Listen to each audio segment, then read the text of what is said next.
When I left Christianity, I noticed how the fundamentalist, very extremist, nationalistic churches seem to consistently teach their members that the perfect biblical wife is submissive, silent, sweet, and a helpmate. If you read Proverbs, it doesn't say that a biblical wife stays home and is a trad wife. The Proverbs biblical woman was a businesswoman. She left the house. She sold things. She was an equal partner, not a submissive trad wife, not an Anna Duggar. An equal partner. Now, I don't like religious texts telling women how they should be. But the Baptist, Calvinistic, fundamentalist church idea of a biblical wife isn't even biblical. It never says in the Bible that women are to be silent, meek, and submissive. It just doesn't. Not when you understand the Latin, Greek, and Aramaic grammar that is used in these passages. The Bible never said women were to be silent. The Bible says that if you're not educated and equipped to talk about certain things, don't talk about it. Don't be disruptive. It never said you could not say anything. A man of positive masculinity would never want a wife who is quiet, silent, and submissive. That's not an equal partner. That's a submissive in a BDSM relationship. I mean, if you find that kinky, fine. But that's not that's not equality in the sense of partnership. If that's something you agree on and it's something that makes your intimacy better, fine. But to expect all women to be this way without any BDSM even being in the idea and concept is ridiculous. Women can be loud and opinionated. They can be educated and leaders. Expecting all women to be silent, that's the personality of a chair, not a human being. And unless you're a very shy person who is naturally quiet and silent, it's not natural for adult women to be subordinate to other people. That's not equality. That's what you'd expect of a slave. Women are to be active participants in every relationship and in every institution. I'm an active participant at my work. I have an opinion. I talk. I'm professional about it. There are times I don't speak because somebody important is talking. But if you are silent, submissive, you are not equal. Because the idea that women should be submissive, silent, and quiet is the doctrine that women are sinful, wicked, and of lesser value and with a lesser developed brain. This is the view our founding fathers had of black people, that their brains are less than, which is stupid. Women are not deformed men, like St. Augustine used to write about. Women are different.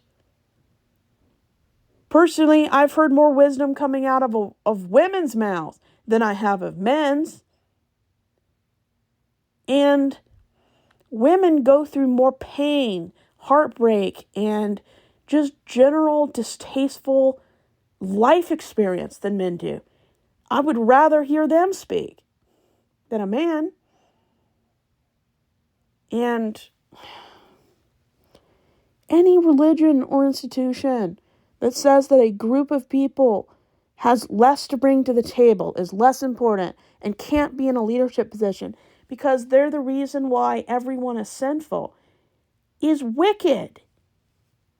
Any institution, religious or secular, that does not see women as equal, giving them equal opportunity for positions of leadership, power, and influence, protects that as an asset, is a wicked, evil institution.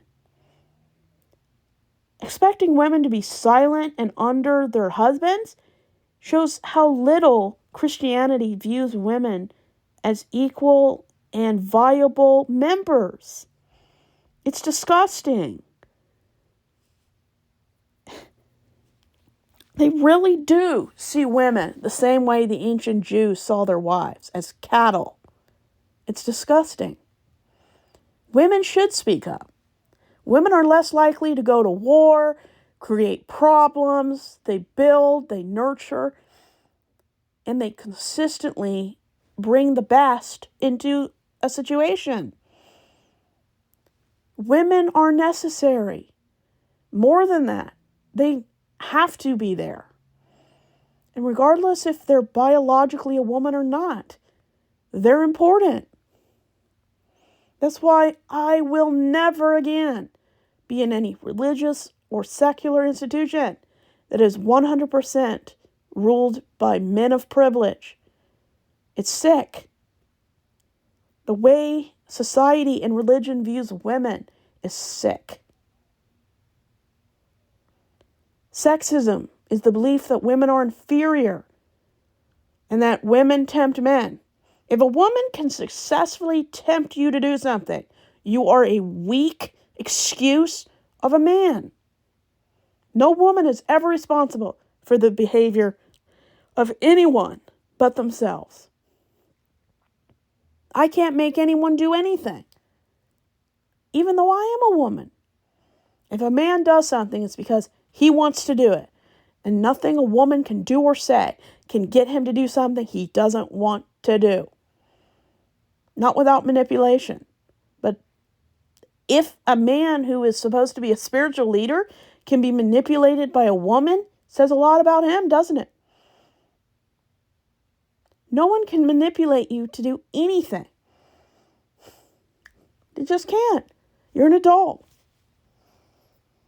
And if Christian men or any religion, if men see women's words and just existing as a threat, they are what we need to be protected of, being women.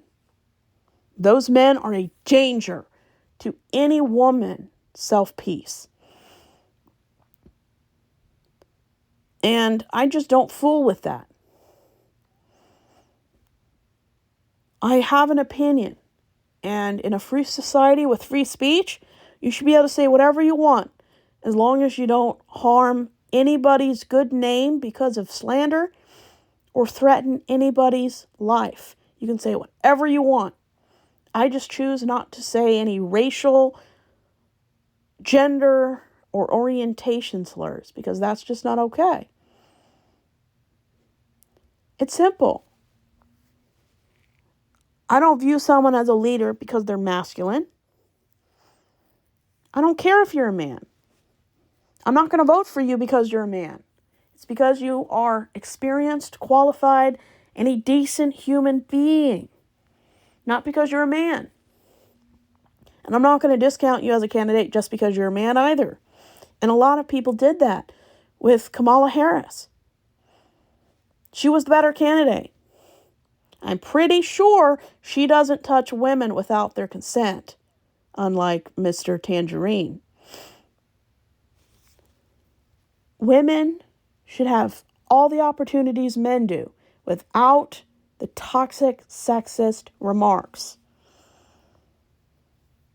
And in my opinion,